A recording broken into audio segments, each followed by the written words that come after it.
she woke up beneath the ice. No name, no past. Just breath she wasn't supposed to have. Some stories begin with a heartbeat. Hers began with silence. This is not a story about heroes in capes or governments that care. This is about a girl forgotten by the world, and a boy who refused to let her stay that way, and the dog that never left. If stories like this move you, stories about resilience, injustice, and the quiet power of love, subscribe to this channel. Because here, we don't let silence win. It was early morning. The kind of morning where fog still clings to the bones of abandoned houses, and frost paints the glass like veins. Along the outskirts of the city, past the shelters and the faded no loitering signs, someone found her. No name. No ID, no visible injuries. Just a girl, barely 13, half buried under a thin layer of ice, eyes wide open, and breathing. That was the part no one could explain. Emergency. Station 14 wasn't the place you sent people you cared about. It was where they sent the lost, the ones without insurance, without names, without stories anyone bothered to remember. A dumping ground with fluorescent lighting and overworked staff. They called her Jane Doe, same as every other kid without a file. But Dr. Elkins, who hadn't smiled in over a decade, hesitated when she read the report. There's something off. No trauma. No bruises, no hypothermic shock, but the girl's eyes never closed. Not once. Just stared straight ahead. Like she was waiting for someone to remember her. Janitor whispered to a nurse, "She looks like a doll someone left behind." But it's her eyes. They look like they've seen everything and forgot how to feel. Detective Lenora Monroe, the only officer left willing to take on the cases no one wanted. Missing black girls. Undocumented bodies in the river, old cold. Files without fingerprints. Wasn't surprised. What she saw when she stepped into that room, though, stayed with her. Lenora wasn't new. She'd once been a rising star in the department, known for exposing a major abuse of power scandal, involving over 20 officers. For that, she got demoted. Now they tossed her scraps. And this time, the scrap was a silent girl pulled from under ice. She found her on a hospital bed, small and still. Nurses moved around her like she wasn't really there. She shouldn't be alive, a doctor muttered. 18 hours submerged. Water was below 40 degrees, but no organ damage, no frostbite, no heartbeat anomalies. Honestly, she shouldn't be sitting up right now, but she is. The girl didn't move. Didn't blink. Lenora leaned in, squinting at those wide-open eyes. They weren't lifeless. They weren't even scared. They were waiting. So she tried something simple. "Do you remember your name?" The girl didn't answer. But she blinked. Once. That night, Lenora sat in records room 4B, drinking cold coffee and flipping through every database she had access to. No matches, no missing persons, no facial recognition hits, not even a distant DNA ping. As far as the system was concerned, the girl never existed, but something bothered her. In one of the crime scene photos, she saw a thread, a worn strap around the girl's wrist, just faintly visible beneath the ice. Not jewelry, not a bracelet. It looked like something else. A tag, the kind you'd see clipped to a dog's collar. The kind military K9 units wore. And suddenly, things started to unravel. Meanwhile, across town 9 miles south, a boy named Malik sat huddled against a broken vending machine in an abandoned rec center. He was cold, hungry, and used to both. In his lap was a wrinkled notebook, and on its only untouched page, a drawing. A girl with curly hair and wide, glassy eyes. Beside her, a dog with a scar down its muzzle and a name on its tag.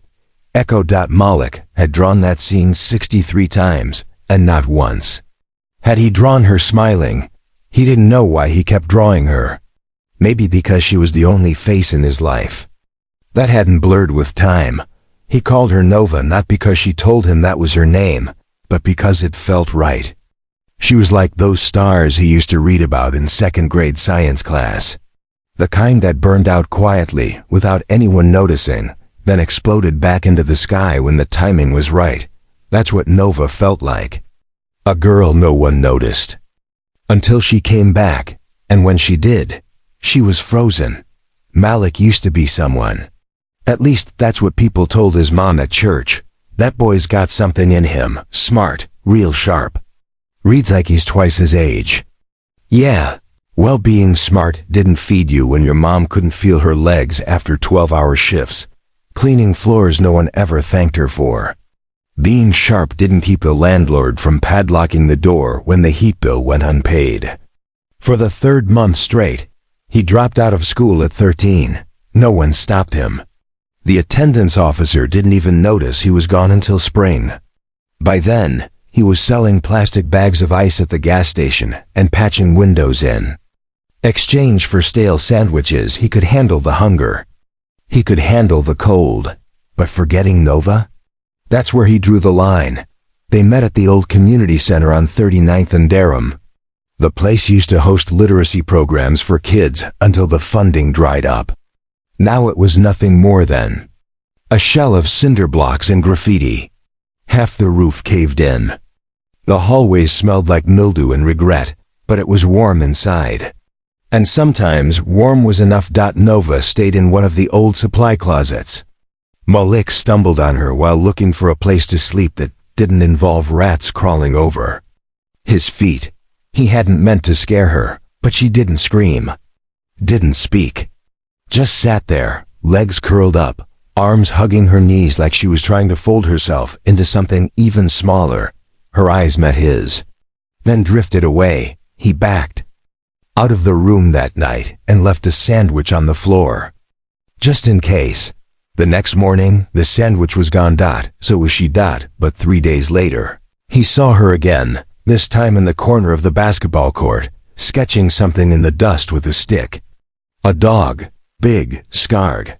Familiar. That was the first time he said her name out loud. Double quotes Nova. I'm gonna call you that. You cool with that? She didn't respond. But she didn't walk away either. Back in the hospital, Detective Lenora Monroe stared at the security footage from the emergency room. She watched the girl's still face again and again. Watched how her eyes followed every motion around her. But never flinched. Never showed fear. Like she was learning the world again. One breath at a time, Lenora pulled up a database restricted to law enforcement and military use. She typed in, Echo, K9 unit, retired or missing. One result. Belgian Malinois. Age 8. Last assigned to a private contractor in a disbanded behavioral lab known as Site Zero. Her blood ran cold. That Site Zero wasn't supposed to exist anymore. It was shuttered 5 years ago after whistleblower reports accused the facility of experimenting on juveniles, mostly kids from shelters and undocumented communities. The investigation? Buried. The evidence? Lost in processing. The kids? Gone. And now when it returned, Malik remembered the night Nova first touched his hand. It wasn't romantic. Wasn't even intentional. They were both sitting in the dark hallway of the community center, sharing a stolen orange soda. Malik said something stupid about how all soda tasted better when you didn't pay for it. He reached to hand her the can, and her fingers brushed his. She flinched, then didn't. For a split second, her fingers stayed there, resting on his. Her eyes didn't lift. But her shoulders softened, like a tension had slipped free. That's when he knew. She wasn't silent because she didn't feel. She was silent because the world had taught her no one would listen. Later that week, when he came back with a tattered copy of Charlotte's Web and started reading it aloud, she didn't move for 20 minutes. Then quietly, slowly she picked up a stub of charcoal and drew a web on the floor. A web with 2 names inside it, Nova and Malik. But one day, she vanished. Just like that, gone. No warning, no note, no trail. The community center was locked up by city workers under unsafe structure violations. Malik begged, searched, Waited. But no one was looking for her. Because no one believed she had ever been there. Now, sitting under flickering streetlights, Malik held the old notebook to his chest. Rain tapped the pavement like slow applause. The air tasted like copper and memory. He didn't know where she was, didn't know who took her. But he knew one thing. If she was still out there, breathing, blinking, hoping, then he would find her.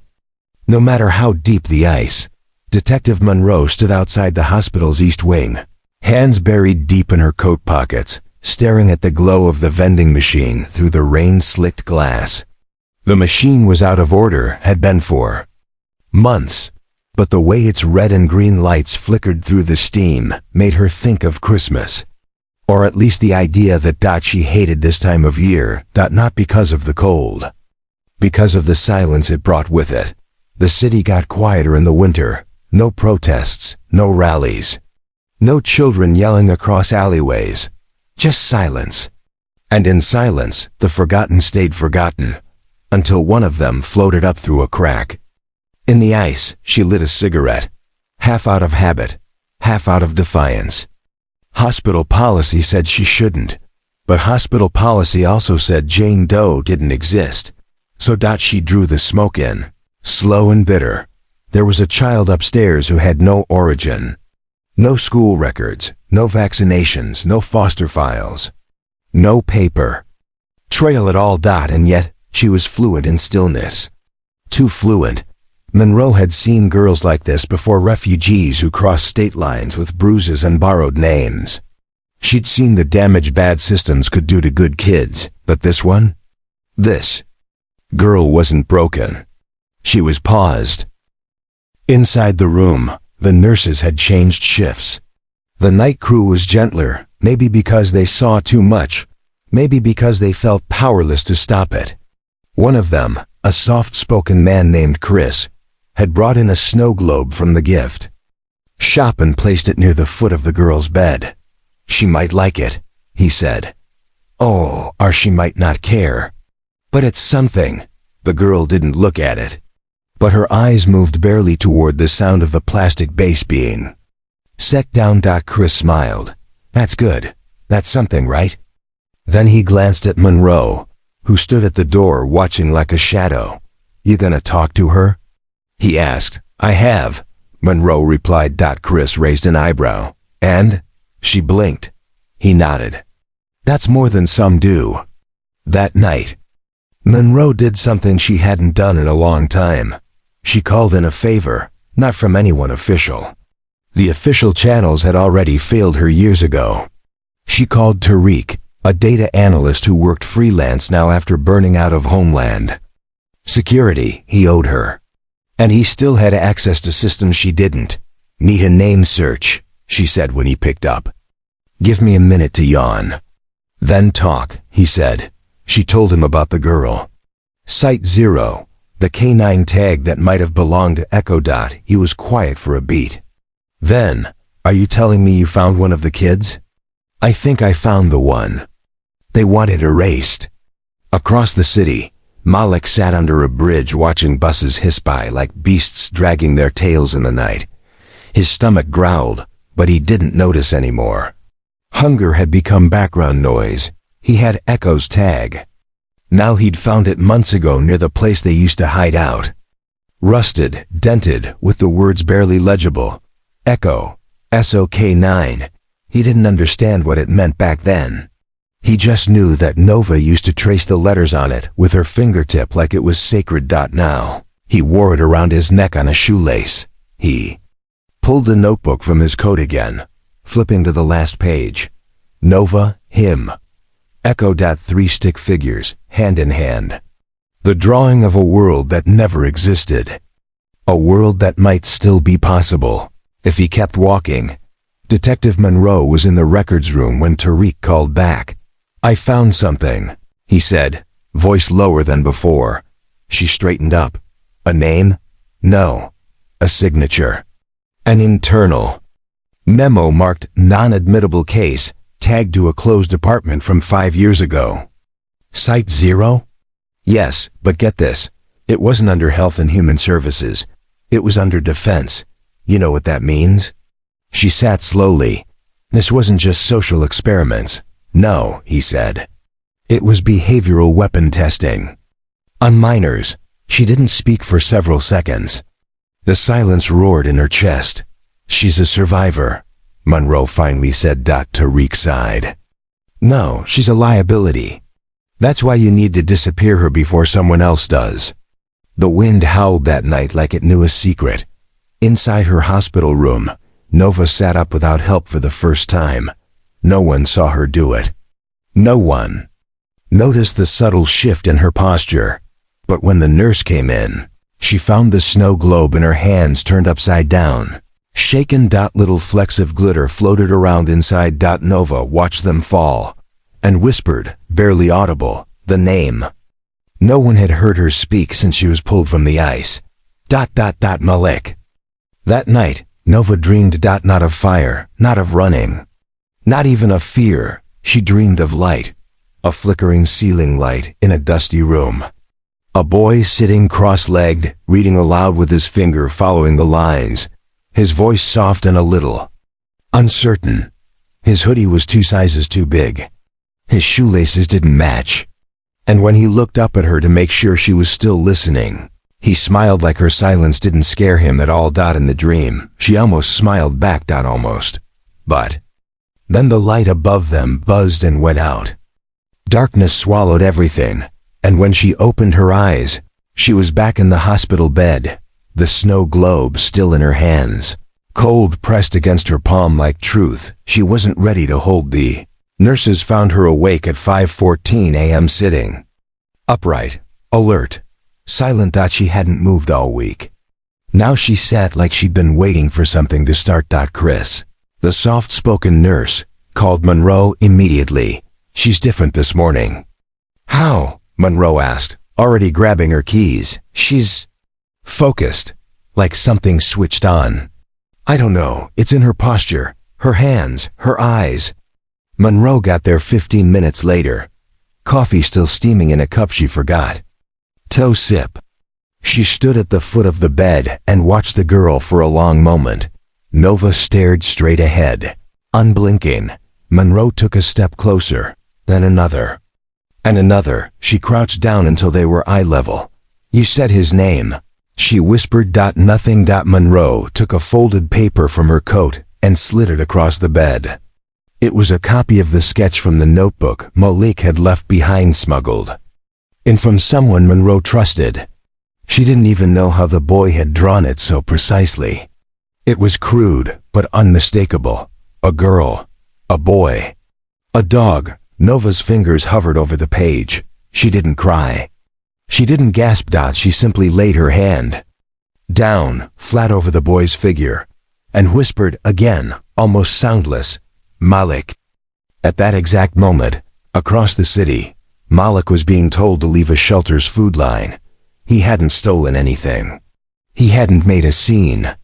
But the volunteer didn't like the look of him. Too ragged, too quiet, too black. There's others waiting. We're full today. I just need 1 plate, he said. His voice didn't rise. He never let it rise. Raised voices got kids like him put face down on sidewalks. Come back tomorrow. He left without a word. Not because he wanted to, but because experience had taught him that fighting for dignity in a place that didn't see you was like yelling into a locked vault. But today was different. Today, he felt the name in his chest like a bell waiting to be rung. Nova. He didn't know why it was so loud in his head. He hadn't seen her in months. But the moment he woke up, he'd felt it. She's alive. He could feel it. And now he needed to act like it. Malik went to the one place he knew adults wouldn't think to look.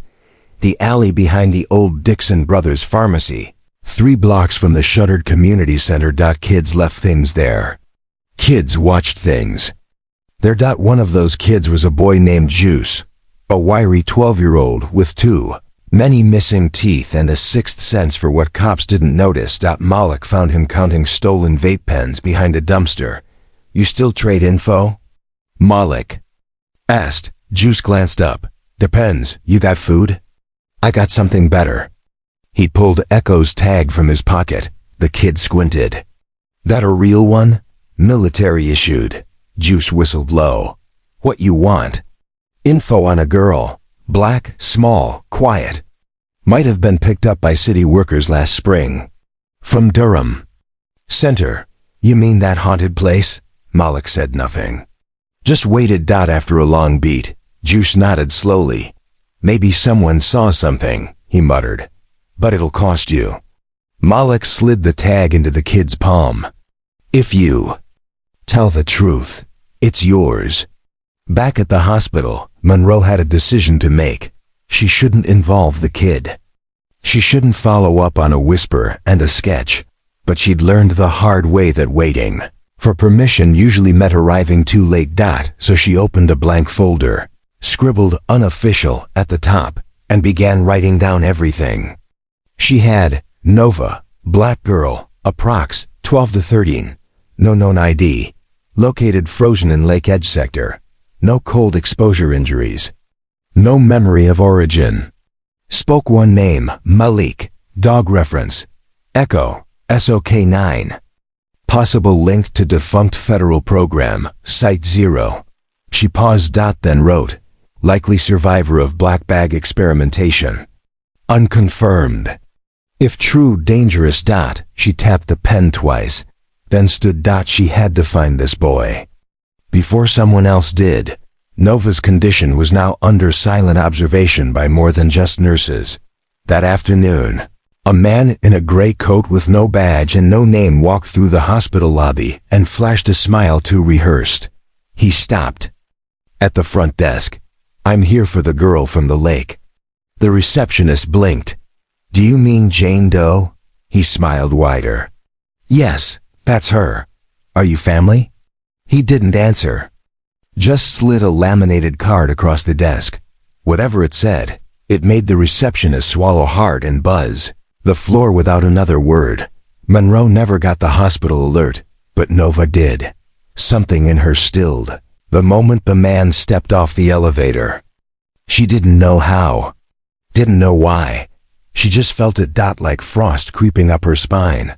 The snow globe fell from her hand and shattered on the floor. Nova had never seen the man before. Not with her eyes, but her body recognized something. Way he moved, slow and rehearsed, like someone stepping around glass. The shape of his silhouette in the doorway. Even the way his shoes landed too silently on the tile floor. Everything about him smelled wrong. Not like fear, like history. She didn't scream when he entered her room. She didn't move. But every cell in her body remembered him, even if her mind couldn't. His voice was warm, too warm. Hey there, he said, as if they knew each other. No name. No introduction. Just hey there. He stood at the foot of her bed, staring. You've gotten taller. She blinked. He waited. She blinked again. Still, she said nothing.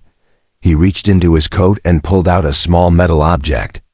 A coin maybe, or a token. He flipped it once, caught it in his palm, and set it carefully on the tray beside her food. It clinked against the metal. Nova's breath caught. She didn't know why, but she remembered that sound, in a darker room. With colder hands, the man leaned forward, close enough for her to see the creases around his eyes. Do you know where your chip is? He asked softly. She didn't answer, but her fingers dug into the sheet under her. He smiled anyway, like that was the answer he wanted. Doesn't matter, he whispered. They'll come for you soon. Then he started walking, no plan, no map. Just a name. And the need to hear her say it back. The sky above the city was gray. Not the kind of gray that begged for thunder or shouted rain. Just the kind that hung there, low and heavy, pressing on the backs of people who already carried too much. Malik walked with his hood up, shoulders hunched, and the shoelace around his neck hidden beneath his jacket. The metal tag from Echo swung gently with every step, like a compass that didn't know how to point north, but still remembered what mattered. Every footstep was a prayer. Every streetlight he passed flickered behind him like the city trying to forget its own secrets. He didn't have a destination. He had a name. And for now, that was enough. They'd called her Jane Doe, but Malik knew better. He'd called her Nova, because light deserved names, because girls like her silent, observant, tougher than they looked deserved more than paperwork and pity. They deserved history. And Malik was ready to write hers in his own blood if he had to.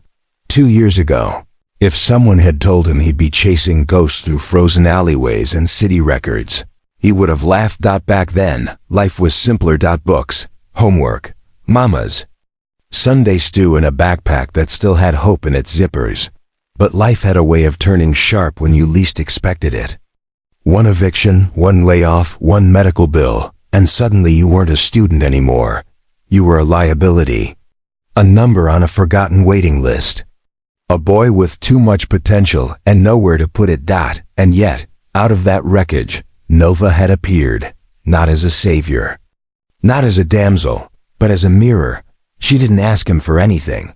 She didn't give him anything either. Just a gaze, clear and cold, and the quiet truth that they were both misplaced. Malik ducked into a library on 44th Street, not because he thought he'd find answers there, but because it was warm, and warmth made thinking easier. The woman behind the desk glanced at him like most adults did.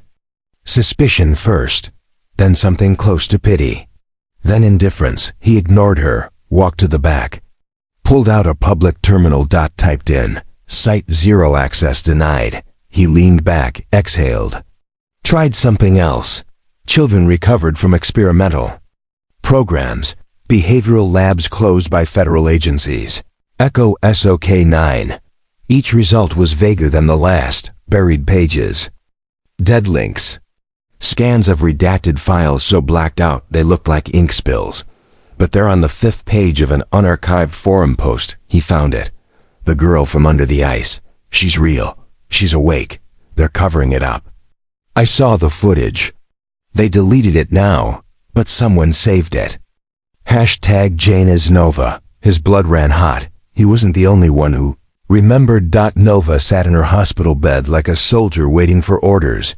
The coin the man had left, the challenge coin, still sat untouched on her tray. No one had moved it. Not even the nurses.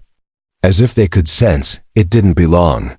Detective Monroe entered the room without knocking. Nova turned to her. Didn't blink. Monroe pulled a chair close. Sat. I need you to tell me what you remember, she said, voice soft but firm.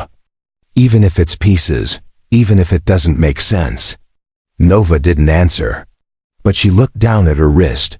Monroe followed her gaze, the faint line where a tag used to be. A collar. She had a name, Monroe said gently. Not a label. A name. Nova's lip trembled, just slightly. The first crack in weeks. Then she said it. Malik. Monroe's spine stiffened. She placed a hand over the girl's. We're going to find him. 3 hours later, Malik stood at a payphone on 8th and Briar, one of the only ones left in the city. He pressed the numbers he'd memorized from a business card he'd once swiped off a table at the community center. It belonged to a woman who used to come by on Thursdays with warm meals and quiet eyes. Her name was Monroe. He doubted she'd remember him, but he had to try. The line rang twice. Then, Monroe. He froze. Hello?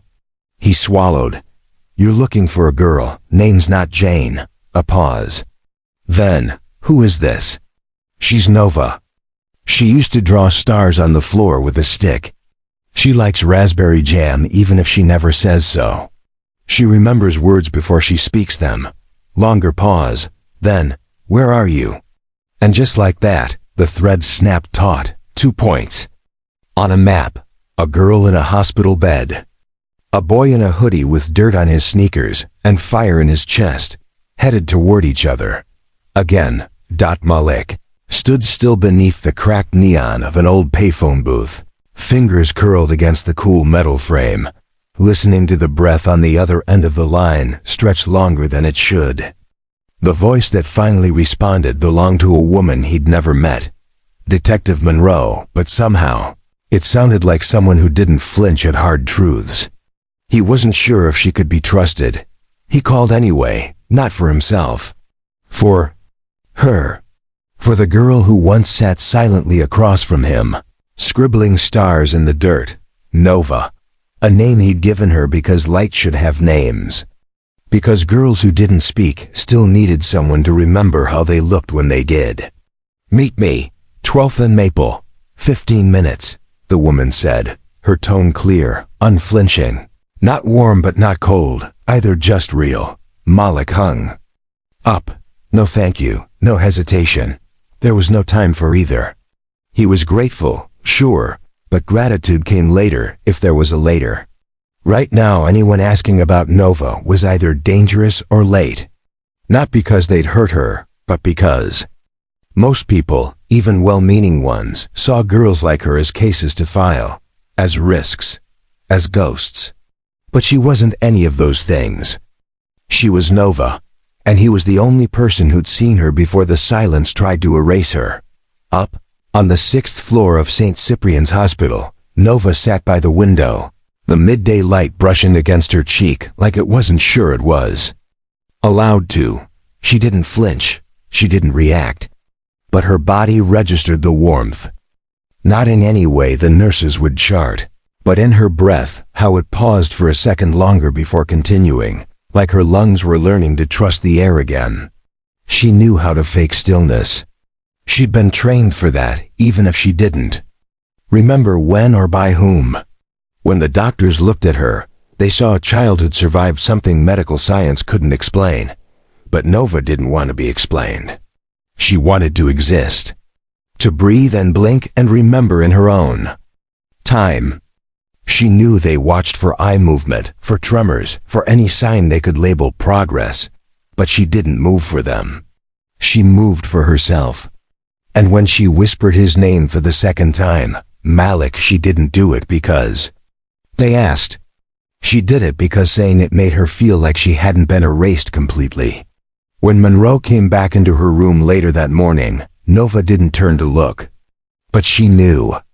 She felt it like when wind changes directions and you know the weather is shifting. Monroe didn't ask any questions. She just sat, quiet, present, waiting. The way Malik used to. Monroe didn't speak right away. When she finally did, her voice didn't rise or dip with pity. She said your name. Malik didn't ask who, he didn't need to. His eyes met hers, clear, steady, older than a boy his age should ever be, and he replied softly, "Is she okay?" Monroe paused, then tilted her head slightly, as if calculating how much truth a teenage boy could handle. "She's alive," she said. "No one knows how, but she is." Malik didn't smile. He didn't ask for details. He just let that sink into his ribs like warmth returning to frostbitten skin. He nodded once, then asked, "What are they gonna do to her?" Monroe hesitated longer this time. She could lie, say there were processes, protections. Or she could tell the boy the truth, that the kind of girl Nova was, the kind of silence she held inside her, made people nervous. And the systems they'd built didn't like being nervous. So they labeled it dangerous. And when things got dangerous, they got buried. "There are places," she said carefully, "that don't show up on maps. Places where they take kids who don't fit. Kids no one claims. Sometimes they call them programs, sometimes treatment centers. But what they really are is forgotten." Malik didn't flinch, he just nodded again. "I figured." Then, after a beat, "Can I see her?" Monroe studied him. She thought about red tape, about clearances, about the woman at City Hall who would scream if she found out. Then she thought about the girl in the hospital bed who only said one word. One name. "If you go up there," Monroe said slowly, "you won't be just a kid anymore. You'll be a witness. That's not something you can undo." Malik met her gaze, unwavering. "I stopped being a kid the day she disappeared." And so the two of them, A disgraced detective with nothing left to lose, and a boy the city forgot, walked into the hospital not with badges or court orders, but with something rarer, certainty. They passed security, nurses, clipboards, stairs. Monroe kept her badge visible, but didn't offer it. Malik kept his hands in his pockets, holding onto the only thing that made sense, Echo's tag, cold and heavy in his palm. When they reached the room, Monroe stepped aside. "I'll wait out here," she said.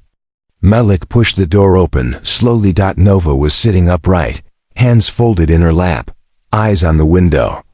She didn't turn. She didn't have to, she knew. Her shoulders shifted barely, like a held breath being released after weeks of restraint. And then, so quietly that it sounded like a prayer, she said, "Malik." And just like that, the room changed. He stood in the doorway, thinner than before, older than he should be, but still him.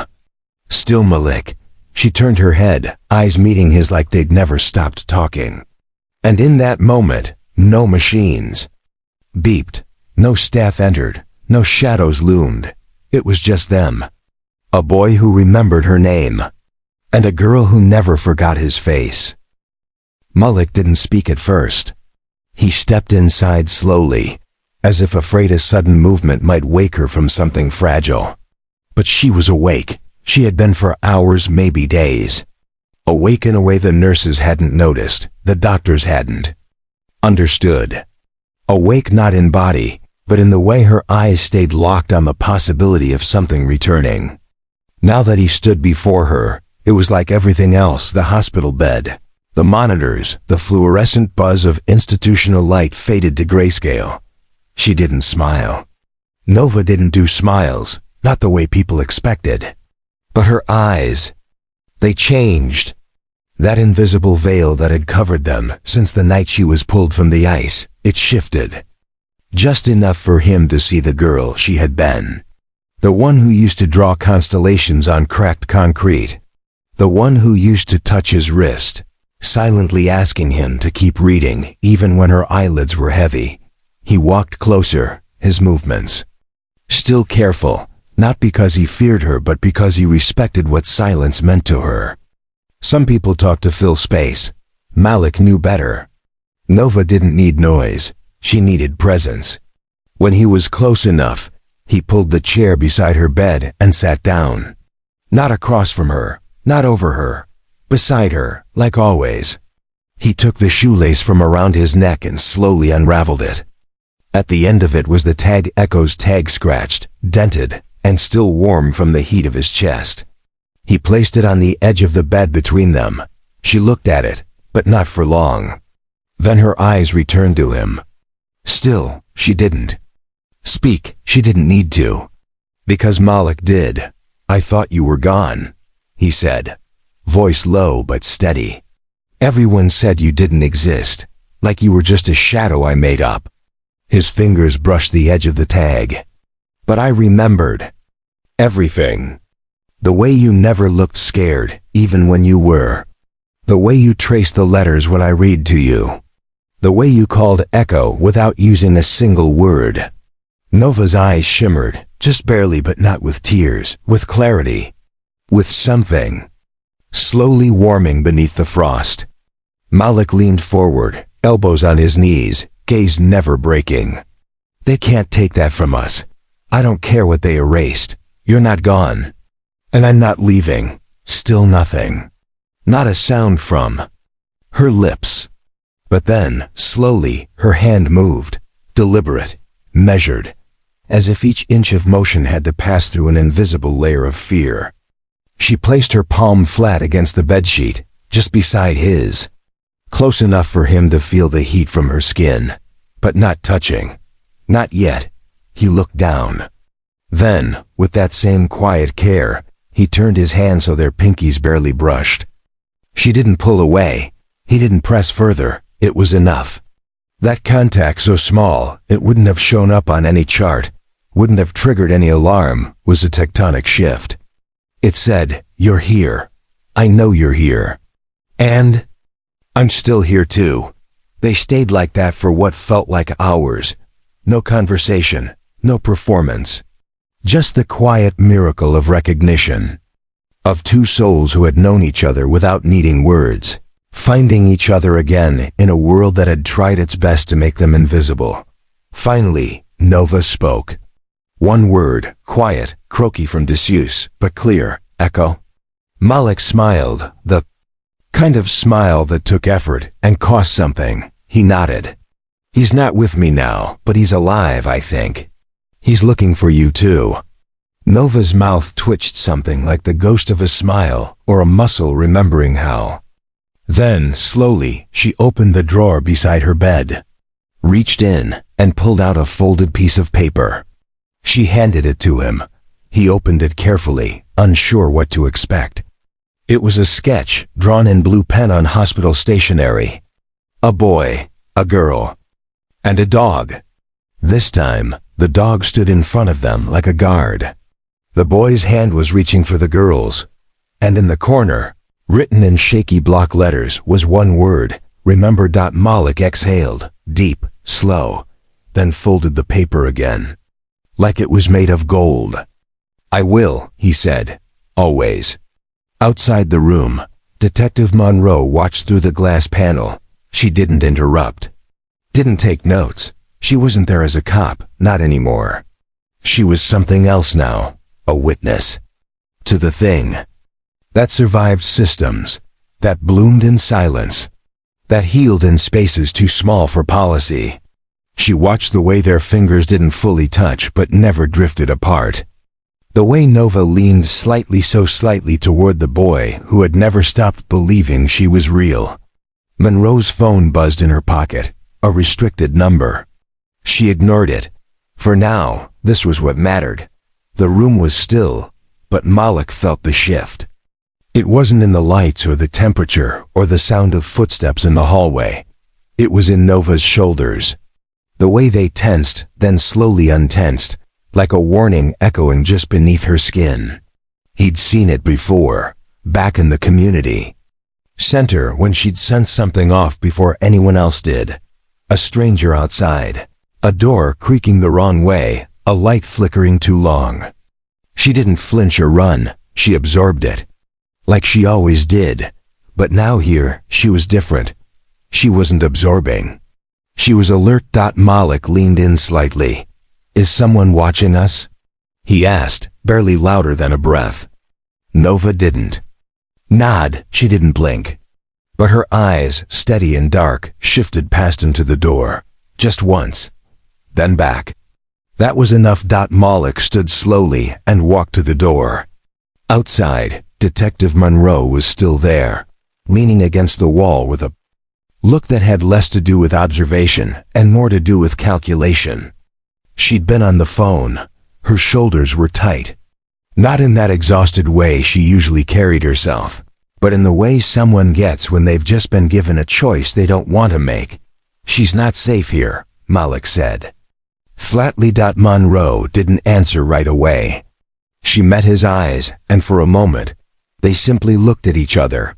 Two people from two different worlds, bound now by a girl who shouldn't have survived and a truth that shouldn't be known. Finally Monroe spoke, voice low and measured. I got a call. From someone I didn't think remembered my name, high level, no department listed. They asked if Jane Doe was still under observation. She's not Jane, Malik snapped, but. Not loud. I know, Monroe said. They don't care. He exhaled through his nose, glanced back at the room. So they're coming? Monroe didn't nod. But she didn't deny it either. They'll say it's about custody. About mental health, maybe even public safety. They'll wrap it in paperwork and signatures. But what they really want is to make her vanish, again. Malik's jaw tensed. Then we don't let them. Monroe studied him for a long moment. You're what, 16? Almost 17, he said. And you think you can protect her from whatever this is? Malik didn't blink. I already did, once. Monroe looked down, hand resting on her badge, the weight of it somehow heavier now than when she'd first earned it. There's a security rotation change at 2 a.m. only 2 on staff. I can get you past the lower level doors, but once you're off the grid, we won't be coming back, Malik said. No, she agreed. You won't. They waited until night fell. Not because they had a plan, but because movement made more sense in the dark. Malik returned to Nova's room with a bag, just a backpack, weathered and frayed, filled with the kind of things most people wouldn't think to bring. Socks, a flashlight, 2 peanut butter sandwiches, an old Metro card with maybe 1 ride left on it, and Echo's tag. Nova didn't ask where they were going. She didn't have to. She looked at the bag, then at him, and something inside her moved that hadn't moved in a long time. Not fear, readiness. She stood slowly. Her legs wobbled, weak from days of stillness, but she didn't stumble. Malik stepped forward, but she waved him off, not rudely, but firmly. She needed to walk out on her own 2 feet. No more gurneys. No more hands under her arms like she couldn't stand. No more being carried like a statistic.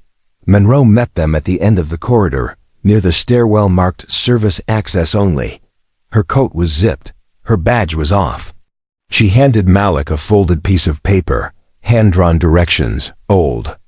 Train routes and a list of names she said he could trust. Or at least people who owed her.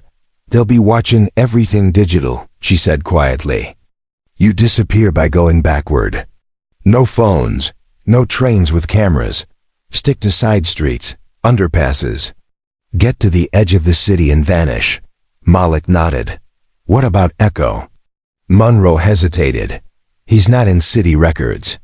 But someone filed an incident report near the docks last week. Dog attacked a plainclothes agent. Got shot. Kept running.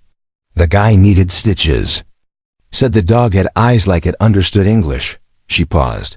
Sound familiar? Malik smiled. Yeah, that's him. Nova reached out then.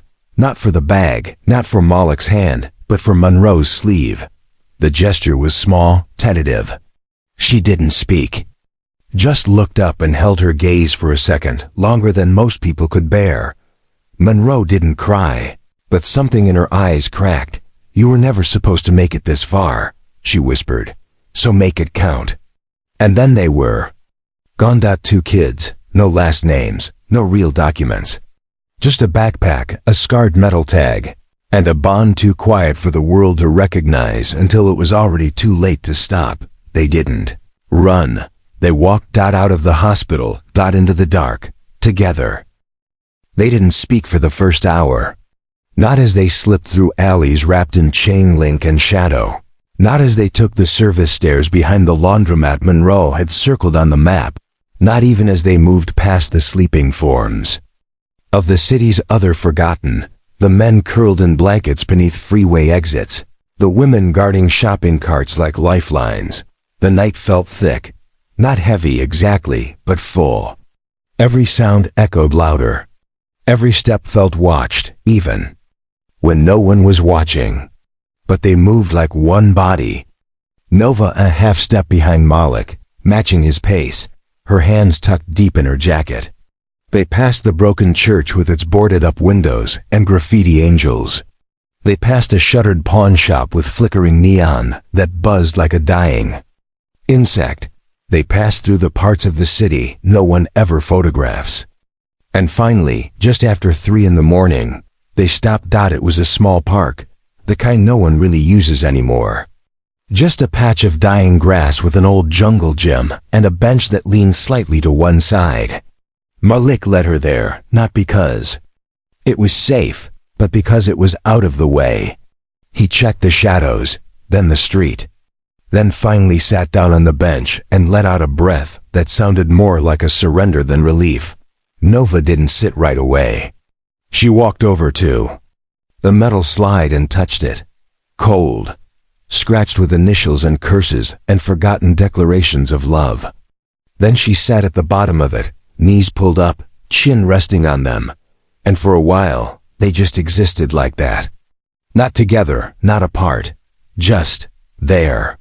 breathing in the same uncertain space. Malik eventually leaned back and looked up at the sky. No stars, just the city's low orange glow. He spoke without looking at her. I used to come here when I couldn't sleep. Back before everything. Back when my mom still had a shift at the school cafeteria and I still thought I was going to graduate. Nova didn't answer, but she turned her face slightly toward him. That was enough. He kept going. I'd sit here and make up stories. About the people who tagged their names on that swing set. About the kid who left that stuffed bear in the sand. About the girl who used to draw stars in the dirt. She looked down at her fingers, curled into the fabric of her sleeves. I think I made you up for a while, he admitted. Because if you were real, then that meant they took you. And I couldn't live with that. So I told myself maybe you never happened. Maybe I just dreamed you. He finally turned to look at her. But then I saw your picture in that hospital. And I remembered that nobody dreams like that. Nova didn't cry, not exactly. But something in her eyes softened like a thaw, slow and quiet, creeping in from the corners. She reached into her jacket and pulled out the folded drawing. The same one she'd given him in the hospital. She unfolded. It smoothed it flat on the bench beside him, and traced the line between the boy and the girl with her finger. Then she did something she hadn't done since before Site Zero, before the silence, before the ice. She leaned over. Not much. Just a tilt. Just enough so that her shoulder touched his. And she stayed there. Malik didn't move. Didn't speak. But he felt the shift, not like an explosion. Not like fireworks. But like a candle being lit in a room that had been dark for so long, you forgot what light felt like. He closed his eyes and let the weight of her head against his shoulder settle into his bones. She didn't say thank you. He didn't say he missed her. None of it needed to be said. Because in that moment, between the burned-out street lamp and the broken jungle gym, they weren't victims. They weren't fugitives. They weren't mistakes or case files or shadows slipping through system cracks. They were just Nova and Malik, the boy who never stopped looking. The girl who learned to breathe again. And for the first time since the world turned cold, they felt warm. The sky was still dark when Nova opened her eyes, though the sun had started to loosen the edge of the night. She lay curled on a patch of dead grass beneath the rusted skeleton of a jungle gym, her cheek pressed to Malik's shoulder, her breath quiet and steady for the first time in weeks. She didn't dream, not in the way most people did. Her mind didn't visit distant fields or warm kitchens or the faces of loved ones lost. No. Her dreams came in flashes, fragments of metal, white rooms, the smell of bleach, and the soft whimpering of children who had already learned the price of asking for help. But that night, for the first time, there was none of it. Just stillness. And the feeling that she was exactly where she was meant to be. Malik hadn't moved all night. He stayed awake longer than he should have, watching the horizon like it owed him something. He didn't know what he was waiting for. Police agents. Monroe's voice in his head warning him about cameras and scanners and trackers. But nothing came. And when his eyelids finally gave in, it wasn't from fear. It was from the simple fact that for the first time in months, he wasn't alone. When Nova stirred, he felt it before he saw it.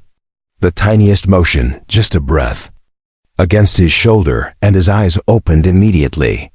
She didn't pull away. She just blinked once, then looked up at him with a calm he didn't recognize. Not fear, not confusion, something else. Something heavier. You okay? He whispered. She didn't nod. But she didn't look away. Malik sat up slowly, rubbing the back of his neck. The city around them hadn't changed. Sirens still groaned. In the distance, trash still danced in the gutter. But something between them was different now. Not just survival. Not just reunion. Something that felt closer to knowing. Nova reached into her coat and pulled out the drawing, again creased and worn at the edges. The ink faded from her fingers, tracing it too often. She laid it across her lap, then looked at him, her eyes sharp now. Not soft, They didn't erase me, she said. Her voice hoarse but steady. Malik froze. It was the first full sentence he'd heard from her since they were kids. Not a whisper, not a name. A sentence, whole, certain. I remember the room. I remember the noise it made when the doors locked. I remember ... the name. He waited. Sight 0. It landed between them like a brick. He didn't ask her how she remembered. He just took a slow breath and said, then we find it. Nova. Shook her head. It's gone. Then we find what's left. She looked down at her hands, dirt under her nails, the bruise on her wrist fading to yellow. There's a place. They moved us after the fire. Not far, it had a red door. No windows. Malik nodded slowly. We'll look for it. She hesitated. If we find it, it won't just be about me anymore. I know, he said. They won't just come for me. I know. Nova looked at him for a long time, then said softer, you don't have to come. Malik smiled, tired, small, but real. You're wrong, he said. I do, and that was that. They didn't pack much. They didn't have much to begin with. Malik slid the crumpled map Monroe had drawn back into his jacket, next to Echo's. Tag. Nova had folded the drawing and slipped it under the lining of her coat near her heart. It wasn't just memory now. It was compass, proof, the kind of evidence that doesn't hold up in court, but never lies to the soul. The sky turned pale, the color of old newspaper. Morning was coming. And with it, the city would start to breathe again, traffic snarling. People hurrying to jobs they hated, cops watching street corners like they owned them. They had 2 hours, maybe 3, before the world started looking for them in places that no longer forgot. Nova led the way this time. They walked through an industrial district that smelled like rust and diesel and tired ambition. Faded warehouses stood like half-dead teeth in a jaw of broken dreams. She didn't say much, but every so often, her eyes would dart left, a crumbling brick wall, a loading dock, a fire escape, and Malik would slow, watching her, waiting for a signal that never came. Then, just past a dead-end lot filled with busted shipping containers and graffiti from gangs that didn't exist anymore, she stopped. There, she said. Malik followed her gaze. At first, it looked like nothing, just a cement cube of a building, gray and hunched, tucked behind a chain-link fence. No sign, no mailbox, no windows. But then he saw it. The door. Red. Not fire engine red. Not neon, but old, chipped red, like something that had once mattered but was now trying hard to be forgotten. This it? He asked. Nova nodded once. Her face had gone still again, the way it did when her memory turned into something physical. Her fingers twitched like she was remembering pain, or worse, silence. How do we get in? Malik asked. She looked around, then pointed to a storm grate behind a dumpster. You're kidding. She shook her head. The tunnel was narrow, wet, and smelled like things that had been dead too long to name. Malik went first, pushing the grate open with his shoulder. Nova followed, quiet as breath. They crawled on their hands and knees, past graffiti in languages neither of them spoke, past rusted pipes and wet footprints that weren't theirs. They reached a hatch, metal, bolted shut. Nova knelt and pressed her palm to it. For a moment, nothing. Then she blinked, flinched. Her other hand gripped the concrete. And when she spoke, it wasn't to Malik, it wasn't to anyone. It was a whisper to the air. She was crying, the one in the next room. They made me listen. Malik didn't speak, he just waited. Because she wasn't done. She said her name over and over again. Like if she forgot it, she'd stop existing. A pause, they called. Her subject D7, but her name was Kira. Nova looked up at him then. She didn't make it out. Malik swallowed hard, then reached forward, twisting the latch. Inside, it was colder than it should have been. No power, just dust and the hum of old memory. The hallway stretched in both directions, lined with doors that had once locked from the outside. The air tasted metallic. Nova walked with slow, careful steps, her hand brushing the wall like she needed the contact to keep from floating away. Malik stopped in front of one door, numbered in fading paint. Z-12. Nova stared at it like it might speak. "I think this was mine," she whispered. And then, without warning, a noise. Not behind them. In front. A scraping sound. Then a low growl. Malik stepped forward. Then froze. Shadow turned the corner. Limping. Muzzled face. Torn harness. One ear bloodied, but standing sharp. Brown eyes sharp, deep, human. Echo. The dog stopped. Then ran. Malik fell to his knees as the shepherd collided with him, not with violence, but relief. His tail thumped wildly. His body trembled. He pressed into Malik's chest like he'd carried this weight through every block of the city, every alley, every search. Nova knelt beside them. Echo's body went still. Then he moved, nudging her hand gently, then firmly. She let it rest. On his head. They didn't speak. They didn't need to. Echo had found them again, which meant they were being followed. Malik looked up first. "There's blood on him." Nova wiped her hand down Echo's back. "It's not his." They all turned back to the red door. And that's when they heard it. A voice. Crackly, artificial, far away but clear. "Subject Nova, return to protocol. Your location is known." Nova stood slowly. "Guess they didn't forget me after all." Malik stepped in front of her. "No," she said, "not this time." And behind them, Echo growled low. "Ready." The hallway stretched out in both directions, like an open wound.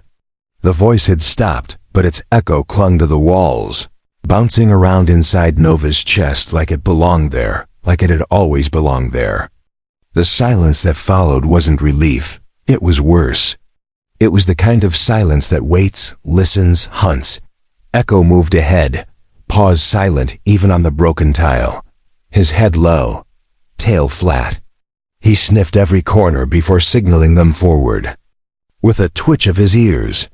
Malik stayed close to Nova, his eyes moving constantly, mind racing ahead in plans they didn't have time to finish.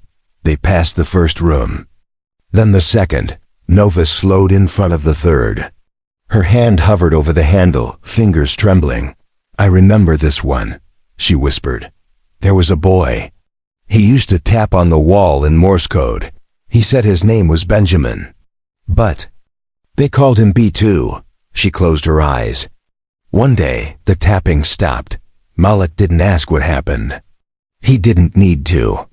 The walls had already answered. They pushed on. The facility had been stripped, but not abandoned. Wires hung from the ceiling. Desks overturned. Medical gurneys with cracked leather straps lined the edges like relics of a war no one ever admitted happened, but someone had been here recently. Fresh footprints. Cigarette butts still warm. A coffee cup sitting on a console that blinked red once, then went dark. They found the archive behind a wall panel Nova remembered touching once when she was 6, just curious enough to get punished. She pressed it again now. This time it clicked. A mechanical sigh followed. The wall hissed open. Inside, a narrow room lined floor to ceiling with filing cabinets, hard drives, and boxes with labels like D4, language development, and Z12, deprogramming. Failure. Nova's name was written on one. She stared at it for a long time.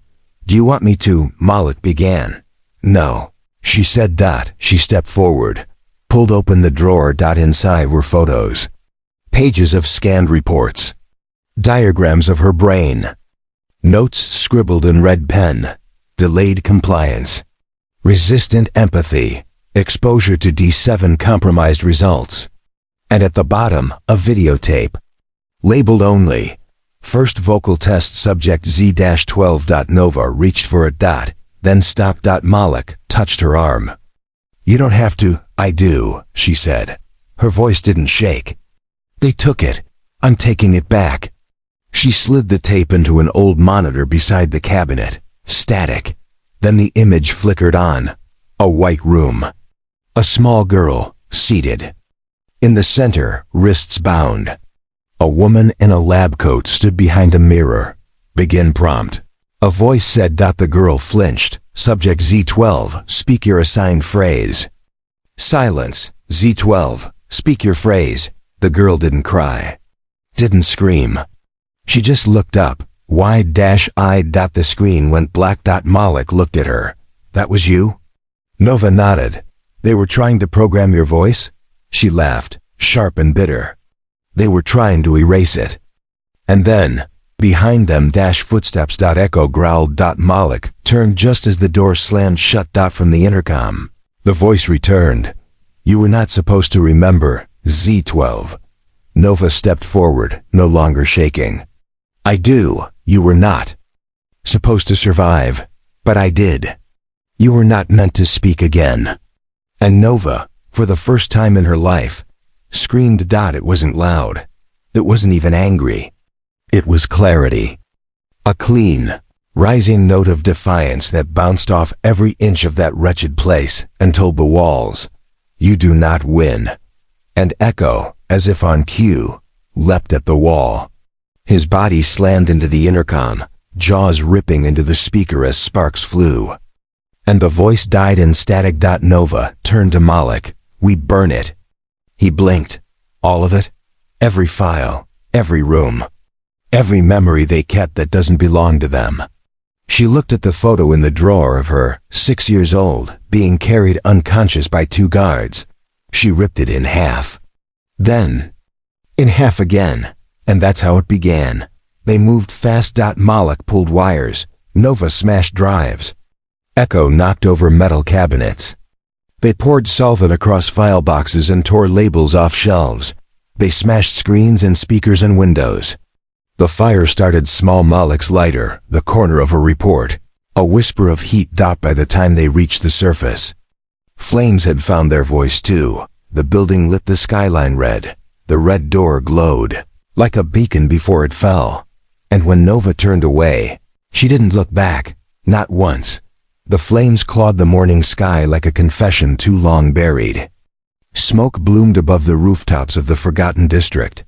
Gray, then black, then red, curling over the skyline like a signal flare for ghosts. Fire trucks hadn't arrived yet. Maybe no one had called. Maybe this part of the city didn't get help on time or ever. But Nova didn't care. She stood at the edge of the street with the collar of her coat pulled tight and the wind tangling. Her hair like memory. Echo sat beside her, muzzle still flecked with soot, but his ears alert, his eyes scanning. Malik crouched by the hydrant, wiping blood from a shallow cut above his eyebrow, watching her not to see if she was okay, but to understand who she had become. Nova wasn't trembling anymore. You did it, he said quietly. She didn't look at him. We did it. Malik nodded. But the silence didn't last. A black sedan screeched around the corner, tires screaming against pavement. It didn't have sirens, but it didn't need them. Malik recognized it before the door opened. Detective Monroe stepped out. Slowly, trench coat unbuttoned, tie loose like he hadn't slept. His eyes scanned the building, the fire, then locked onto Nova. You, he said. Nova didn't flinch. She stepped forward. I found it. I know, Monroe said, voice tight. The moment your name hit the grid, I got a ping so hard it tripped 4 agencies. You set off an alarm, kid. I wanted them to hear. Monroe looked at the building, then back at her. What the hell was inside? She held up the torn photo. Me. Monroe stepped closer, his voice lower now. This was supposed to stay buried. You were supposed to stay buried. Malik stepped forward. And if we had, what then? Let the next kid vanish? Monroe looked at him, jaw clenched. Nova spoke again. I want to go on record. Monroe raised an eyebrow. You want to make a statement? She nodded. On camera, in public.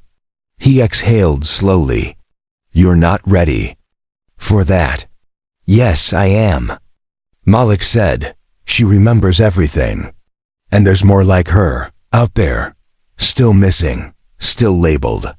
Monroe rubbed his face, then looked at Echo. The dog sat perfectly still, watching him. "Even the dog's different," Monroe muttered. "He shouldn't have made it past intake." Nova kneeled, wrapping an arm around Echo's neck. They underestimated him too. Monroe hesitated, then pulled out his phone. "I can give you 5 minutes. Press is already circling. Once this hits the wires, it's out of my hands." Nova stood. "I want it to be." The camera blinked red. The wind carried the sound of sirens finally arriving. The building behind them was caving in on itself, old steel crying in its last breath. Nova stood in front of the camera like she'd been waiting her whole life for it. "My name is Nova," she said. "They told me it wasn't. They tried to replace it with numbers, codes, and silence. But it's mine. And I'm keeping it." Malik stood just out of frame, his chest tight. Monroe folded his arms, gaze unreadable. "I was part of a program. Not one that helps children. One that studied them, manipulated them, hurt them. They called it Site Zero, and it was real." She held up the photo. Torn, burned at the edges. "This is what they wanted me to forget." She let it fall to the ground. "They said I didn't exist. I'm here to remind them I do." She took a breath. "There are others. I don't know how many. But I remember their faces. I remember their names. And if you're out there, if you're hearing this, you're not erased. You were never erased." She stepped back. Echo barked once, sharp, low, and full of heat. And the camera went dark. Later that night, Nova sat beside the laundromat window, watching the city from the shadows. The newscast played softly in the background. Anonymous teen. Girl believed to be connected to classified federal experiments from over a decade ago. Blaze may have destroyed evidence, but her statement has sparked a flurry of online responses. #I'm not erased is trending. Malik slid a can of warm soda toward her. "You're viral." Nova snorted. "That a good thing? In this world?" he said. "It's everything." She took a sip, then looked at him. "Why'd you stay?" she asked. He didn't pretend not to understand. He didn't joke. He just leaned back, eyes steady. "Because you remembered me too." Nova looked down at her lap, then at Echo, curled by her feet. And then quietly, she reached across the table. She didn't hold his hand. She just let her fingers brush his for a second too long. He didn't pull away. The morning after the fire, the city didn't weep. It blinked, yawned, rolled over and checked the news like it always did, coffee in hand. Ty half nodded, mind already split between traffic and to-do lists. The fire at the abandoned building in West Harbor was just another headline. The photo of the girl standing in front of it, her face pale with smoke and something else, something too old for her years, lingered for maybe 7 seconds before the feed scrolled on. Only the ones who had lived that silence recognized it. The others, they saw another victim, another runaway, another girl with a story too messy to listen to. Nova sat on the edge of the motel bed with the TV muted, watching herself speak through captions she didn't write. "I remember." They repeated her words like they belonged to someone else now. She hadn't meant to go viral. She'd meant to burn it down and disappear. But visibility was a trap too. Outside the cracked window, the city wore its usual mask sirens in the distance, kids late to school, corner stores flipping open signs like they meant something. Everything looked normal, but Nova knew better now. This place didn't sleep. It pretended to. It played dead so it didn't have to care. Malik walked in, carrying a bag of food that smelled like regret and microwaved oil. He dropped it on the table and flopped onto the other bed without a word. Echo curled between them like a barrier and a bridge. "They know we're here," Nova said, eyes still on the TV. "I know. You saw the camera outside?" Malik nodded. "Third one since sunrise. She pulled her knees to her chest. We should leave. And go where? She didn't answer, because she didn't know. That afternoon, Detective Monroe called from a burner line. He didn't ask if they were safe. He didn't bother pretending this wasn't bigger than all of them now. Someone's leaking sealed files, he said, and your name's all over them. Nova kept her voice flat. Good. No, not good, Monroe snapped. Because now the people who want to help you can't. You're not a witness anymore. You're a threat. Nova blinked. To who? Anyone who buried Site Zero and built a career on the silence. Then let it burn, she said. And hung up. Malik looked at her from across the room, a quiet question in his eyes. They're scared, she said. That's why they're spinning it, making it sound like I imagined it all. And the others? She hesitated, still missing. That night, a woman knocked on their door. She wore a red coat and shoes too clean for this part of town. Her face was hard to read, professional, polished, the kind of calm that made you nervous. She said she was from a nonprofit. Said she'd seen Nova's video. So she wanted to help. Nova didn't answer, but Malik asked, What's your dog's name? The woman blinked. Excuse me? You said you worked trauma cases. With kids, you must use dogs. So what's your dog's name? She paused.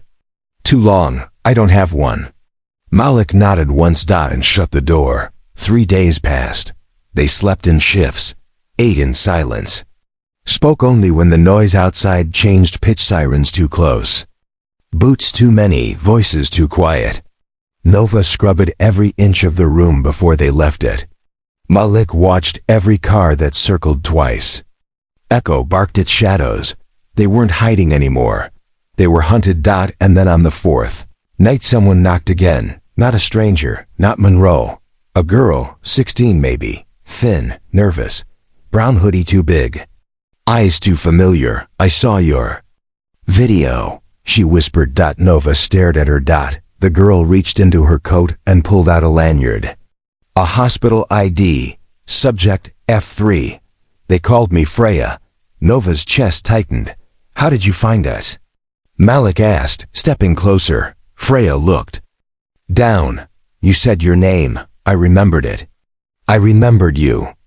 Echo stepped forward, sniffed her, then sat beside her like he'd been waiting for her to. And just like that, they weren't 2 anymore. They were 3. Nova's voice didn't shake that night. She made tea in the cracked mug Malik found under the sink. Freya sat on the bed, knees up, talking in short bursts like if she stopped, the silence would devour her. She spoke about the room with no windows, the tests, the sound of another girl crying through the wall. She had a dog, Freya sighed. They said it was defective, but it used to guard the door. Like it remembered her. Nova touched Echo's fur. It did. When Freya fell asleep, curled up with Echo like she'd always belonged there, Malik and Nova stood outside in the alley, watching the moon dodge behind wires and smog. More will come, he said. Nova nodded. And the people chasing us? They'll come too. He looked at her. Are you ready for that? She exhaled. No, but I'm not hiding anymore. He looked down. Then up again. And then, carefully, like it wasn't meant to mean anything, but he said, You don't have to do it alone. She didn't say thank you. Instead, she leaned against him. Not fully, just enough. Like trust that was still growing, like a promise made without words. And he didn't move. He just let her be. By the end of the week, there were 6 of them. Freya had found another boy, Leo, who remembered Nova's eyes from a hallway, where screams didn't echo. Then came Mari, quiet but fierce, who still flinched when someone raised their voice. A brother and sister showed up next, both with matching burn scars down their arms. They never explained what happened. They didn't need to. The motel was too small, so they moved to a warehouse on the edge of the harbor, empty since the pandemic. No one came here anymore. No one cared. Perfect. They swept the floors, found old couches, Wired in light from a stolen generator. Freya painted a sign. Over the door in rust-red spray paint, "We remember." Nova didn't ask what they were becoming. She already knew that it wasn't an army, that it wasn't a cult, that it was a truth that had refused to die. But truth makes people nervous, especially the kind that can't be ignored, and the kind that doesn't ask permission. The story kept growing. Nova's speech spread. Clips replayed on podcasts. Journalists began to show up outside the warehouse, pretending they'd stumbled across it. A few meant well. Most didn't. One reporter asked if Nova had mental health delusions. Another asked Malik if he was romantically exploiting a trauma victim. That was the first time Echo bared his teeth on camera. And that clip? It went viral too. Monroe showed up unannounced. Same coat. Same tired eyes. He looked around at the makeshift beds, the girls eating cereal from chipped mugs. Echo sleeping like a soldier between the doors. "You're running a shelter," he said. "No," Nova answered. "We're running a reclamation." Monroe sighed. "You're painting targets on your backs." "They already painted them for us." He looked at Malik. "And you? Still her shadow?" Malik didn't flinch. "I'm her voice when she's tired. Her anchor when the tide pulls too hard." It wasn't romantic. It was better. It was true. Monroe rubbed his face. "You need protection. Real protection." "You mean silence," Nova said. He didn't answer. She stepped closer. "If you're not here to help, leave." He left, but she saw it in his eyes. He knew something, and he wasn't telling her. That night, Malik pulled her aside. "You trust him?" "No. But he's not the worst enemy we have." The betrayal came 2 days later. They were sorting supplies in the back room when the raid happened. No warning. Just boots. Lights, shouting, government seals. SWAT gear, guns aimed at teenagers. Malik pulled Freya behind a shelf. Echo lunged at a guard, got tased, went down with a cry that sounded too human. Nova stood in the middle of it all, unarmed, unblinking, and not resisting. She said. A woman in uniform grabbed her. "Doesn't matter." They didn't shoot, but they took the files, the photos, the IDs, the footage. Every shred of proof they'd collected, erased in 30 minutes. When the team left, the warehouse was still standing, but everything inside it had been gutted, like someone had told them where to look. Echo woke up 2 hours later, whimpering under a blanket. Nova sat beside him, hands shaking. "They knew," Malik said. "They knew exactly where to go. Someone had mapped the building. Someone had copied the files. Someone inside their circle had made a deal. Nova didn't cry. She stood, walked to the door, then stopped. "If they want us quiet," she said, "we get louder." "How?" Malik asked. "They took everything." "Not everything." She looked at Freya, at Leo, at Mari, at Echo. "They didn't take us." At midnight, she streamed live again. No script, no edits. Just a girl with ash in her lungs and truth in her mouth. "They came today," she said, voice calm. "They erased our work. They called us unstable, illegal, dangerous." She held up Echo's paw, still bandaged. "This is what they do to dogs who remember too much." She let the silence hang. "But we're not going anywhere." And by dawn, something happened no one expected. People started coming, not reporters, not cops. Others. Women with old scars, and no explanation. Men who spoke in half sentences and froze at loud sounds. Kids who looked too young to carry that kind of grief. Some brought food, others brought USBs, flash drives, old photos, birth certificates, stories. And they all said the same thing. "I saw the video." By the end of the week, there were 20 of them. Then 40. Then more. Not a movement. A memory, refusing to be buried. And through it all, Malik stayed, not as a shield, not as a hero, just as the one person who never asked her to be anything but herself, and one night, after everyone was asleep, Nova sat beside him on the roof, city lights flickering below like lies trying to look beautiful. "I don't know what this is," she whispered. "This?" Malik said, watching the moon slide between clouds. "It's us. Still breathing." She leaned against him, and this time, he leaned back. Not too much, just enough. The night didn't end. It unraveled, long after the raid, after the last echo of boots faded from the ruined warehouse, after everyone else had either fallen into broken sleep or slipped into their own private silences. Nova stood alone in the loading bay, staring at the ash on her hands like it might tell her something new. Echo limped across the cracked concrete beside her, tail down, muzzle still singed. The fire hadn't touched the walls, but it had scorched something invisible inside all of them. Not hope.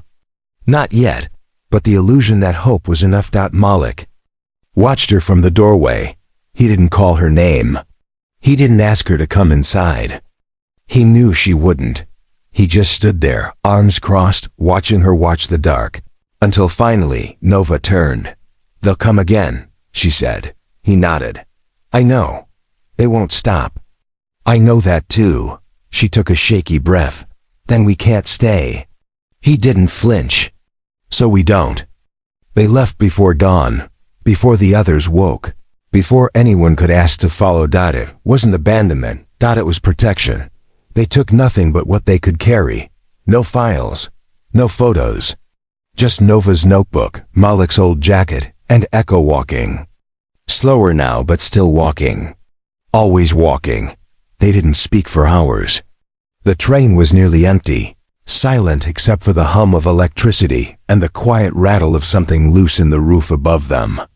Nova stared out the window, watching the city shrink into gray distance, while Malik sat beside her, body turned just enough to be near, not enough to crowd. He'd learned her silence. She'd learned to trust it. That was the first language they'd ever shared. It wasn't until they reached the coast, cold, open, unfamiliar, that she said, "You could have stayed." Malik didn't answer right away. Then, "So could you?" She didn't look at him. She just said, "I'm tired of being a symbol." He smiled, dry. "You were never just a symbol." Nova turned slowly. "Then what was I?" He met her eyes. "You were a person." That's what scared them. The wind picked up. Echo whined, nosing at the sand like he remembered something worth digging up. Nova reached for the collar of Malik's jacket, where it sat draped across her shoulders. "Too big. Too warm. You still don't ask me why I don't sleep." "You still don't ask me why I flinch at fireworks," he replied. "I guess that's our thing." "Maybe." She glanced sideways. "You always sit like that?" "Like what?" "Close enough to catch me. Not close enough to fall." He didn't smile, didn't move, but his voice was quieter when he said, "Would it be okay if I did?" She turned fully now. Not defensive, just exposed. And whispered, "Fall?" "No, stay." She said nothing, but she didn't say no. They found a cheap apartment above a shuttered laundromat 2 towns over. The floor creaked, the windows stuck, the heat barely worked. It was perfect. It wasn't safe, but it was theirs. They bought second-hand blankets and a kettle with a broken whistle. Malik fixed the lock on the back door. Nova taped blackout sheets over the windows. Echo learned how to bark at specific footsteps. It wasn't paradise, but it was quiet. And sometimes, in that quiet, something new began to grow. One night, when the air was thick with coastal fog and the power flickered like it had forgotten how to be steady, Nova sat cross-legged on the floor, her notebook open in her lap. Malik was reading, sort of. Holding a book, staring at the page but not turning it. Echo dozed between them, belly rising and falling like the slow tide. Nova said, "Did you ever want to be anything else?" He looked up. "Like what?" "Before all this, before we became whatever this is." He closed the book. "I wanted to be a mechanic. My dad used to fix up junkers in the garage. I liked the idea of taking broken things and making them run again." She smiled. That makes sense. You? Nova shrugged. I wanted to sing. You can sing? Not anymore. He didn't press dot, but later when she thought he wasn't listening, she hummed. And he didn't say a word, but he didn't forget. Their intimacy didn't bloom with kisses or confessions. It came with quiet rituals. The way he made tea exactly how she liked it, even though she never told him. The way she always left the porch light on until he got back. The way Echo slept with his head between them, like he knew they'd never say, I love you. The usual way. And one night when the world felt particularly cool, Nova finally said, I don't want to be strong tonight. Malik just nodded. Then be tired. And she let herself collapse against him. And he caught her. And neither of them spoke, because what the fire didn't burn was this. The quiet kind of love. The kind built between ruins. The kind that didn't need permission. It happened on a Wednesday. The kettle was just starting to rattle, the smell of mint tea steeping into the walls. When Malik saw it, barely a flicker, but it was there. A face in the window across the street. Holding a phone, not watching the street. Watching them, he didn't move, didn't breathe, just said, calmly, Nova. She turned from the stove, teabag half dunked, eyes narrowing. We've been seen, he said. That was all it took. They didn't panic, they moved. Echo growled before the knock came. Not loud. A sound like warning carved into instinct. Then the knock. Too soft to be police. Too precise to be a neighbor. Nova grabbed the go bag from the closet Malik had kept. It packed since the raid. Food. Flash drives. Cash. No names. Backstairs. She whispered. But they didn't make it to the bottom. Because waiting at the alley exit, leaning against the brick like regret, was Leo. The boy who'd helped them build the first warehouse shelter. The boy who said he remembered. Nova. The boy who once cried when Echo bled. Now? He had a phone in his hand and fear in his eyes. I'm sorry, Leo whispered. Then came the footsteps behind him. They ran. Nova didn't scream. Malik didn't hesitate. Echo darted ahead like he already knew the way out. Down side alleys. Across a frozen creek. Through a junkyard full of broken shopping carts and refrigerators without doors. They didn't stop until they hit the edge of the industrial quarter. Lungs burning, shoes soaked, heartbeats loud enough to echo off metal siding. Nova collapsed to her knees, hand clenched around Echo's collar. The dog wheezed, tongue lolling, but his eyes were alert. They knew, she panted. They always. No, Malik dropped beside her. Not everything. They didn't take us, she looked at him. Leo sold us out. He didn't defend the boy, didn't excuse it. He just said, he was scared. Nova's voice was sharp. So am I know. Then why aren't you running from me? Malik didn't blink. Because you're not what I fear. And with that, he did something he hadn't done since the ice. He reached out first. His hand touched hers. Nothing more, but it stayed, and she didn't pull away. They found a new hiding spot. Temporary. A bus station terminal. Converted into a winter shelter that no one used anymore. Graffiti on every wall. Cold enough to freeze your thoughts mid-sentence. Echo curled up beside a broken vending machine, eyes on the door. Nova sat on a bench. Malik next to her, silent.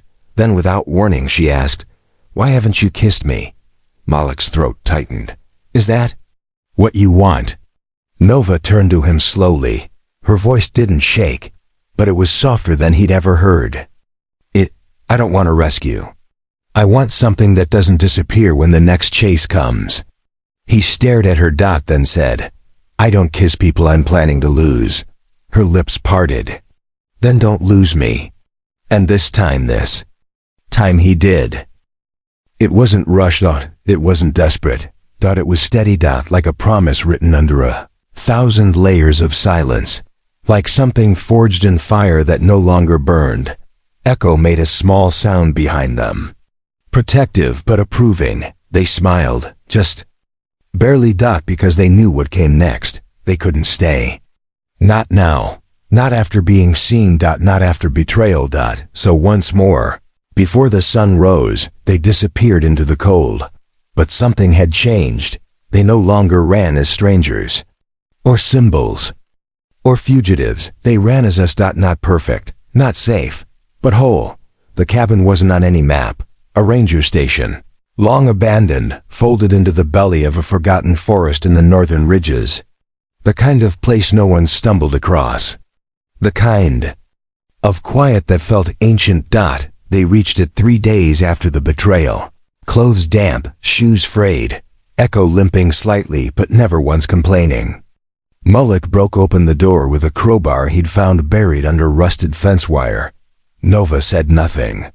Just stepped inside and collapsed on the floorboards, like the world had finally gone silent. It hadn't, but it was the closest they'd come in weeks.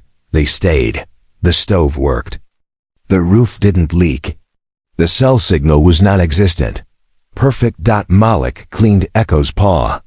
Nova found a cracked mug that didn't wobble and declared it hers.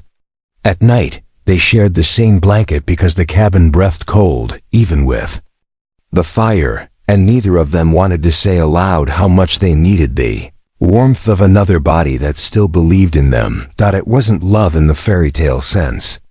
It was what love looked like after the world tried to rip it out of you and failed. They didn't talk about Site Zero. Not for days, but it hovered between them like smoke. Nova would wake up in the middle of the night, eyes wide open, not breathing. Mullock would reach across the blanket without words. She always took his hand. Always. Until one night, she didn't. She slipped from the mattress just past midnight, Echo trailing behind her. Mullock followed, not because he didn't trust her, but because he knew she'd found something. Her shoulders had that posture, that stillness that meant a storm was coming.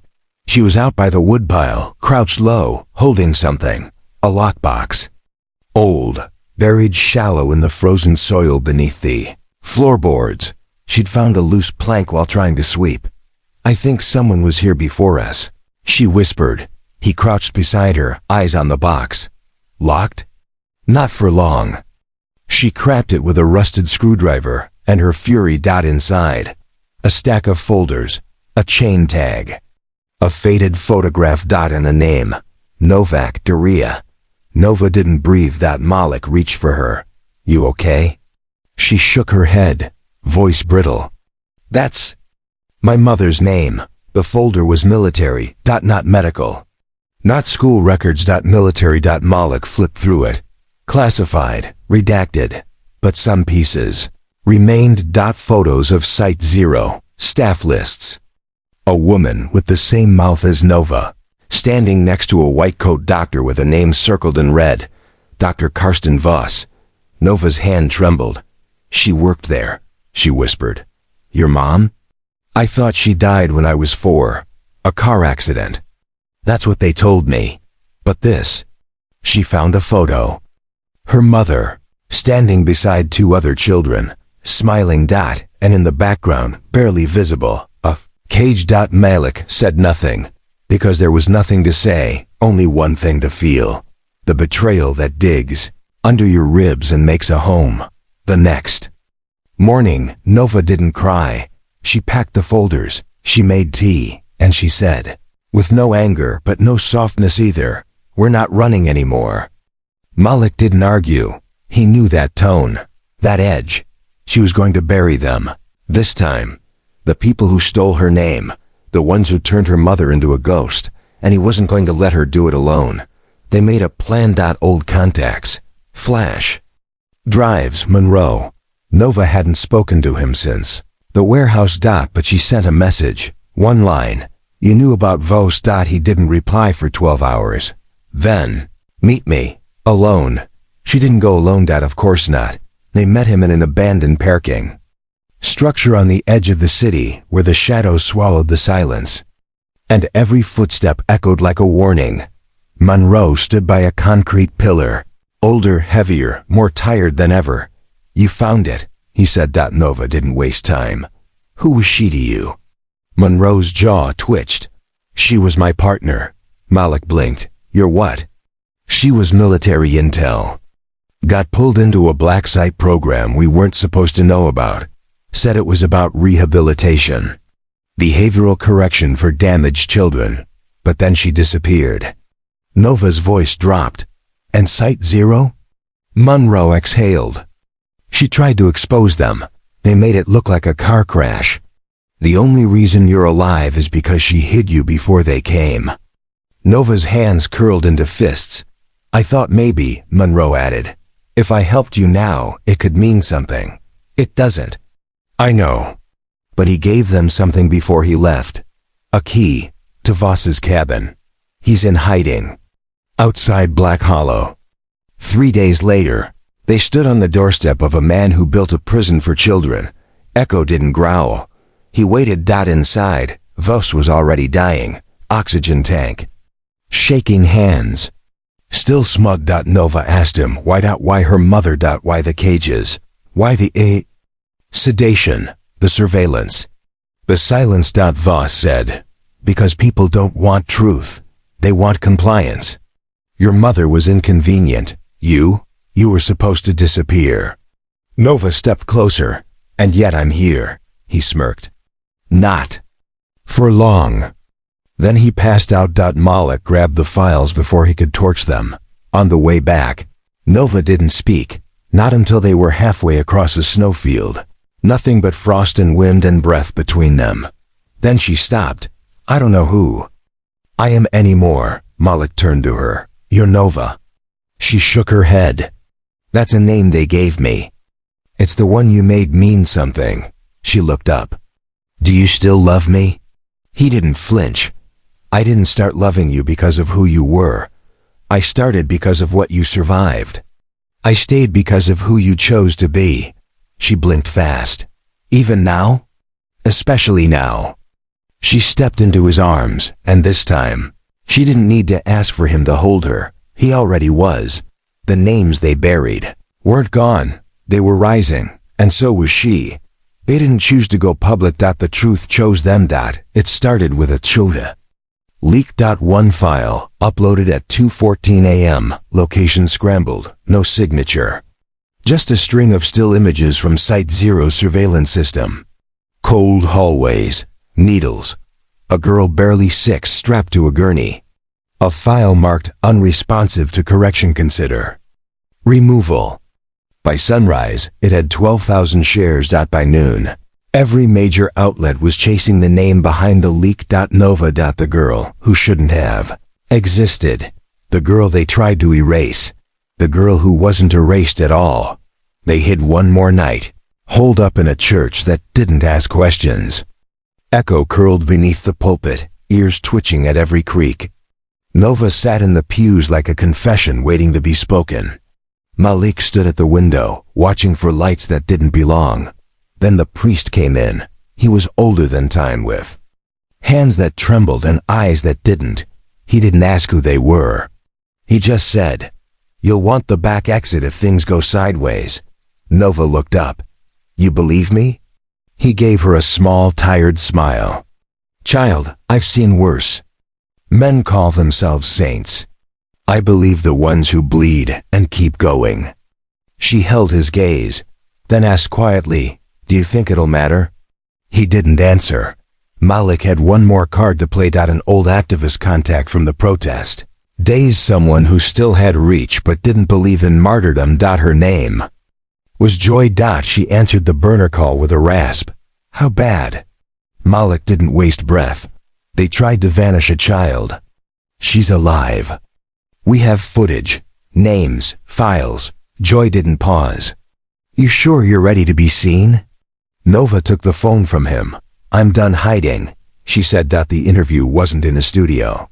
It was in a shipping container converted into a podcast. Bunker on the wrong side of the city. No lights, no stylists. Just a mic, a camera, and Joy's eyes behind the lens. "Say your name," she said gently. Nova hesitated. Then, "I don't know the name they gave me. But the one I chose is Nova." "Why now?" "Because they counted on me staying quiet. And I've seen what happens to kids who never get a voice. Do you think they'll try to find you again?" Nova didn't blink. They never stopped. It aired 3 days later. No music. No edits. Just Nova's voice, shaking sometimes. Strong anyway.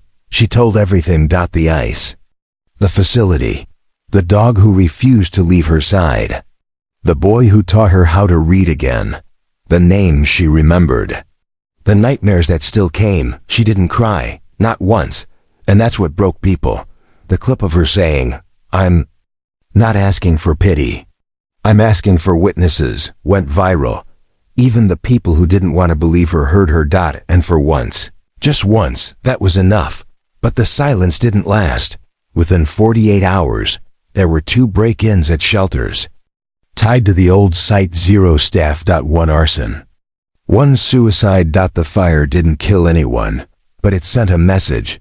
Someone was cleaning house. They moved again. Malik didn't sleep. Echo paced more. Nova tried to eat. Tried to write down the names before they faded from her mind. She drew them. Crayon. Outlines. Faces she barely remembered. A girl with burn scars on her hands. A boy with a stutter. A child who never spoke but made the walls hum when she passed. She drew them all. Why the pictures? Malik asked softly. So they don't vanish. With me. Then came the knock. It wasn't police. It was worse. A woman in a black coat. Civilian, but wrong. Wrong like something rehearsed. She didn't smile. "Miss Nova, I'm with the Department of Behavioral Services. We'd like to ask you some questions privately." Echo growled.